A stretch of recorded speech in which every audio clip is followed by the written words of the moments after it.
Good evening, this is Rashad Mitchell coming to you live from my YouTube channel. It's like a team on my part series.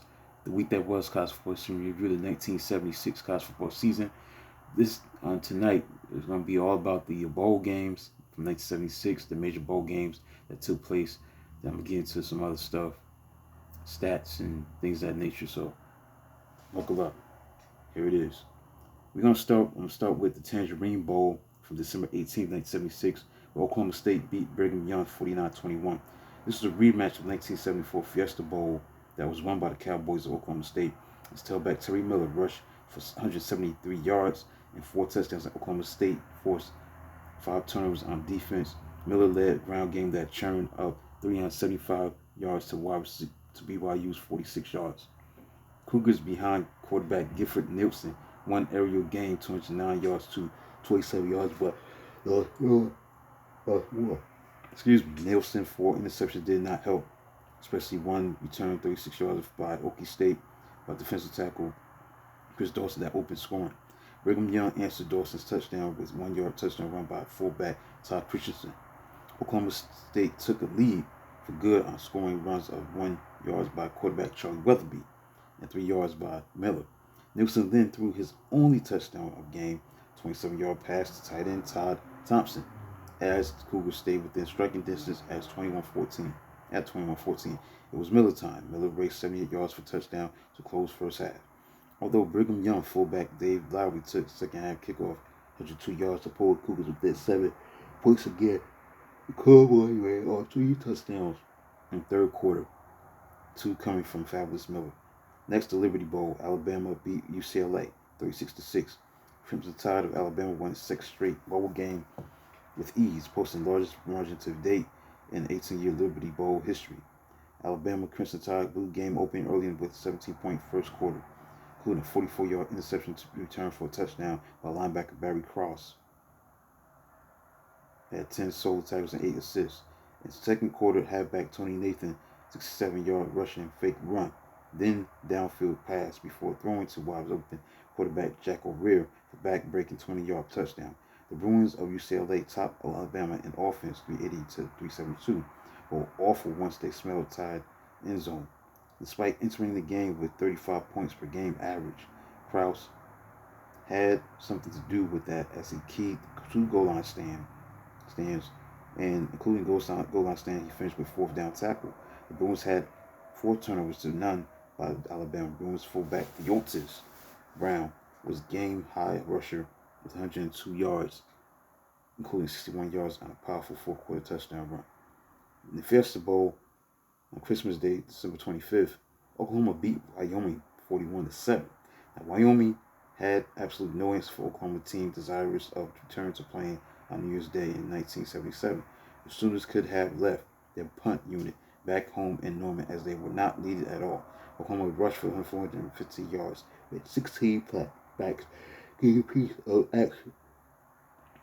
Under guiding hand of quarterback Thomas Lott, backup halfback Woody Shepard, top yard chart, and scored the team's final touchdown on an 8-yard run that gave Oklahoma 41-0 lead, but shutout was denied when Cowboy fullback Robbie Wright scored 22 seconds remaining.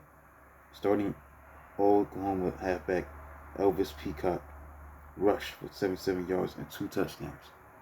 Sooners defense made 5 interceptions and forced fumble. The Gator Bowl, December 27th, the Notre Dame Fighting Irish beat Penn State, Nittany Lions 20-9. This is the matchup of nation's power. Independence went way of the Irish, scored 20 first half points, and held Penn State off from there. Notre Dame halfback Al Hunter had 102 yards rushing, became the first Irish back to top 1,000 yards, which was 1,058 in the season.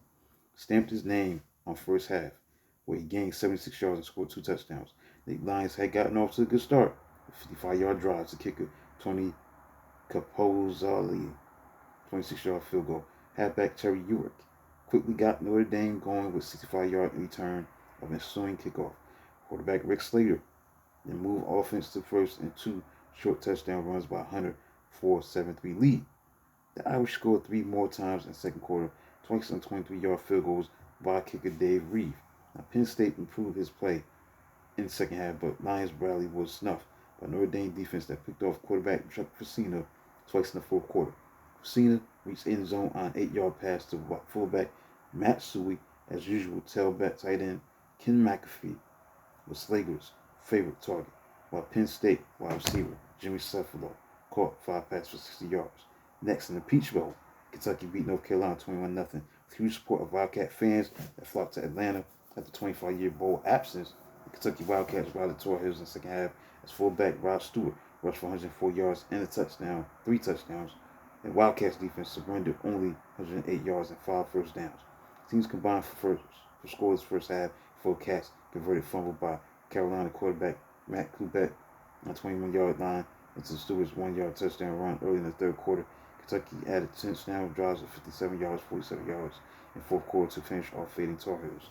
North Carolina offense was highly limited by the loss of tailback Mike Voigt, 5th all-time lead rusher in NCAA history, who was felled by ankle injury in practice. Without him, the Tar Heels offense was swamped by Kentucky defense. Now it was led by outstanding defensive end Art Steele. The Wildcats used control throughout the game, rushing 70 times for 318 yards. Next, Blue Bonnet Bowl, December 31st, Nebraska beat Texas Tech 27-24. Now the game turned in the third quarter when Huskers wiped out a 24-14 deficit on strength of 2 quick touchdowns. Nebraska pulled within 24-20 on I-back Rick Burns' 18-yard scoring jump, which followed 49-yard pass from wingback Curtis Craig to wide receiver Chuck Melito. Had 3 catches for 107 yards. Now, after Huskers defense held Nebraska defensive backs Ted Harvey Kent Smith partially blocked punt to provide possession at Texas Tech 23-yard line. Quarterback Vince Ferragamo quickly took reins, tossing 23-yard scoring pass to Melito for what proved to be the game's winning points. Nebraska defense dominated the fourth quarter with big play turned in by defensive end Reg Gass with fumble recovery that ended final Red Raiders threat with 1:34 left. Quarterback Rodney Allison was brilliant in defeat, rushing for 89 yards to enhance a pair of touchdown passes. Texas Tech tailback Billy Taylor caught both of Allison's touchdown passes and rushed for another score. Burns finished with 118 yards rushing to lead Cornhuskers. Next in the Sugar Bowl, Pittsburgh beat Georgia 27-3. Short tailback Tony Dorsett rushed for 202 yards, but the Panthers proved they were more than just a one-man team with decisive championship-producing victory, because quarterback Pat Cavanaugh was 10 for 18 for 192 yards, displayed aerial skills and leading Panthers to 2 early touchdowns, throwing a 36-yard pass to tailback Elliott Walker to set up a 6-yard touchdown keeper, and hitting wide receiver Gordon Jones with 59-yard touchdown pass for 14-0 lead. Bulldogs had to fight to gain first downs against the Pittsburgh defense and did not come close to scoring any first half points.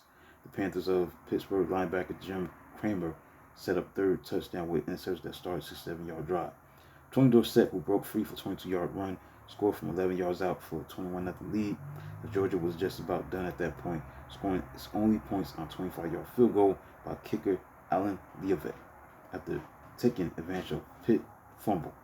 Quarterback Ray Goff led Georgia with 76-yard rushing, but he passed meager 1 for 4.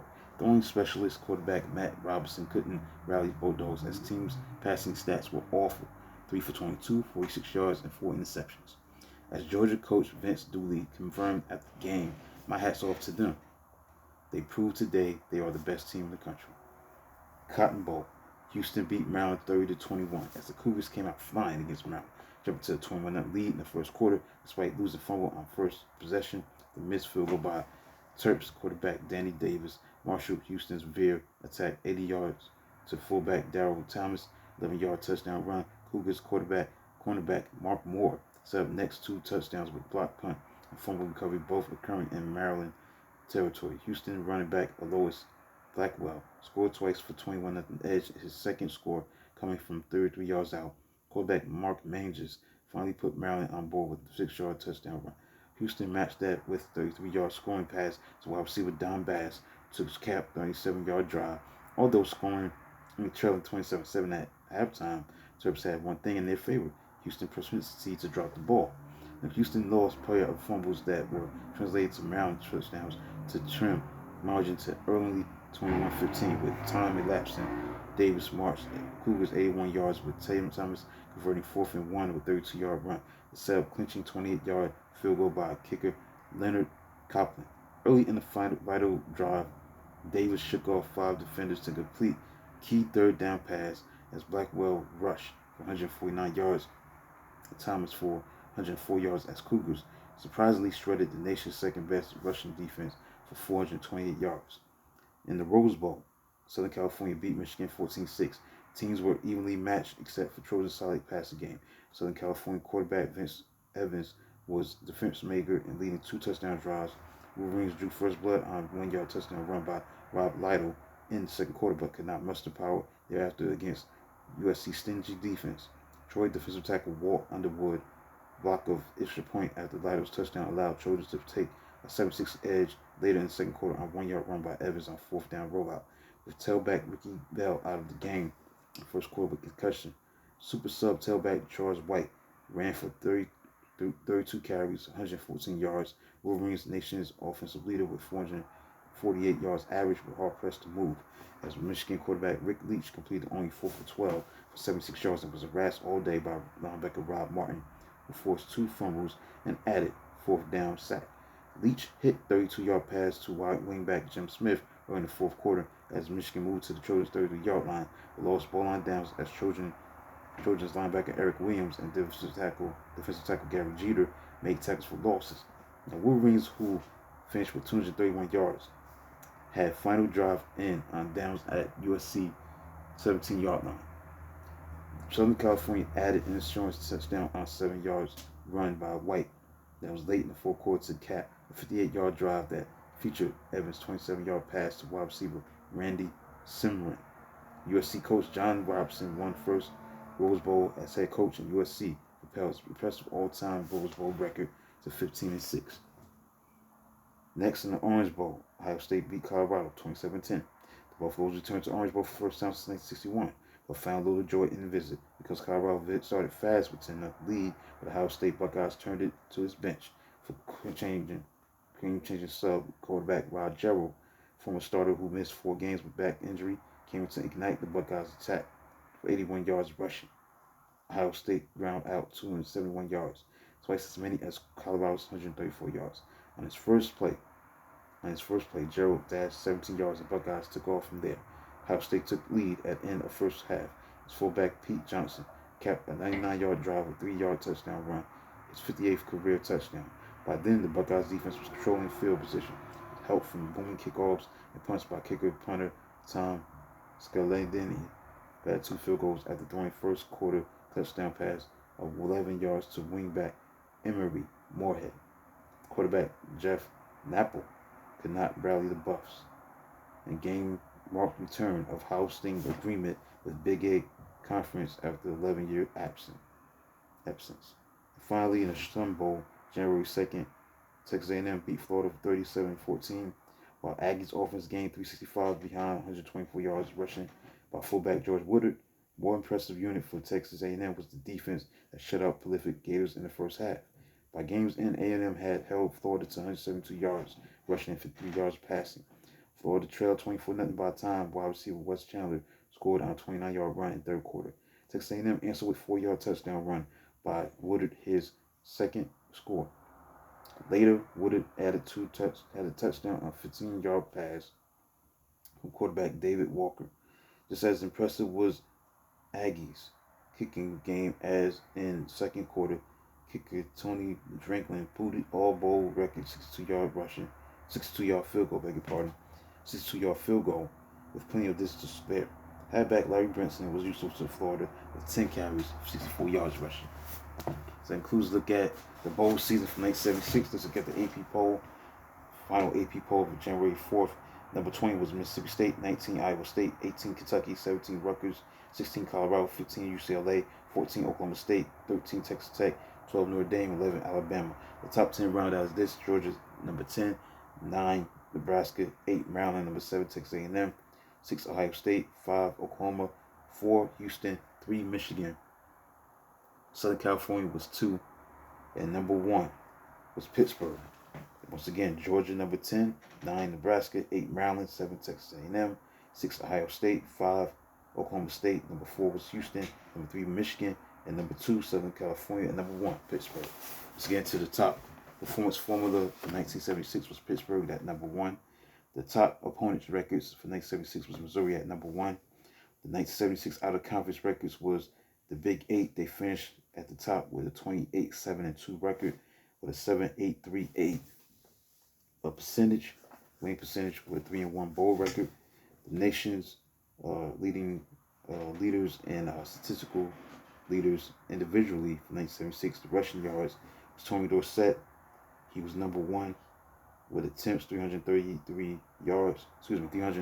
attempts for 1,948 yards. He averaged 5.8 yards per carry, 1,948 yards rushing, 338 attempts for 1,948 yards, averaging 5.8 average yards per carry.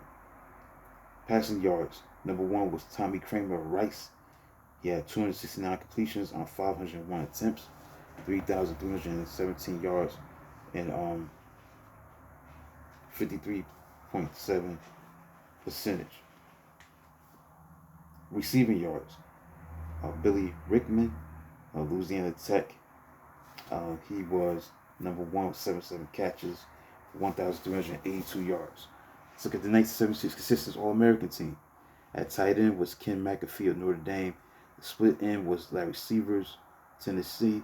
The tackles were Mike Vaughn, Oklahoma, Chris Ward, Ohio State. The guards were Joel Parrish, Georgia, Mark Donahue, Michigan. The center was Darrell Goforth, Oklahoma State. The quarterback was Tommy Kramer of Rice. The running backs was Tony Dorsett, Pittsburgh, Ricky Bell, Southern California, Rob Lytle of Michigan. Place kicker was Tony Franklin, Texas A&M. The defensive All-American team for the defense, the ends were Ross Browner, Notre Dame, Bob Brzezinski, Ohio State. The tackles, Wilson Whitley, Houston, and Gary Jeter, Southern California, Joe Campbell, Maryland. The middle guard was Al Romano, Pittsburgh. The linebackers was Robert Jackson, Texas A&M, and Jerry Robinson, UCLA. And the secondary defensive backfield was, for the secondary is concerned, Bill Armstrong, Wake Forest, Gary Green, Baylor, Dennis Thurman, Southern California, Dave Butterfield, Nebraska. That includes a look at the 1976 Consistent All-American team. Now, the 1976 Heisman Trophy vote concluded with this. Tony Dorsett, senior tailback of Pittsburgh, finished with 2,357 votes. Finishing second was Ricky Bell, senior tailback, Southern California, with 1,346 votes. Rob Lytle, senior halfback, Michigan, 413 votes. Terry Miller, junior halfback, Oklahoma State, 197 votes. And Tommy Kramer, senior quarterback of Rice, 63 votes. So the top vote getter and the winner for the Heisman Trophy in 1976 was Tony Dorsett, senior tailback of Pittsburgh, with 2,357 votes. Other major award winners for the Maxwell Player of the Year award was Tony Dorsett. Walter Camp Player of the Year was Tony Dorsett. Outland Lyman Trophy winner was junior defensive end Notre Dame Ross Browner. Wilson Whitley, senior defensive tackle of Houston, won the Lombardi Lyman Trophy award. And the AFCA Coach of the Year was Johnny Majors of Pittsburgh. So it includes a look at the 1976 college football season as a whole, include with the bowl games that were played during that season, and as well as other things that I've talked about. So that includes the whole season. Tomorrow I'll be looking at the overview of the 1977 college football season, as well as who was ranked in the top 20, things of that nature, the milestones that stood out during the 1977 season, coaching changes and stuff like that. And week 1 of the games that were played during week 1 of the 1977 college football season. So now I'm entering the late 70s era of college football and doing a recap of that. So that'll be tomorrow, the overview of the 1977 college football season, as well as week 1, the games that were played, preseason top 20 poll, who was in preseason number 1, things of that nature, who the coaching change that took place, as well as some of the milestones that took place for the 1977 college football season, including also who had the longest winning streaks entering the 1977 college football season. So stay tuned. The best yet to come with college football history review. The 1977 college football season. The week that was. That'll be resuming tomorrow, 1977 college football season, and do my college football review on that season and the week that was. That's what it's called. That's what it's all about. So like, subscribe, and comment on the channel. Do Veil to Smack 2 tomorrow. Until then, talk to you soon.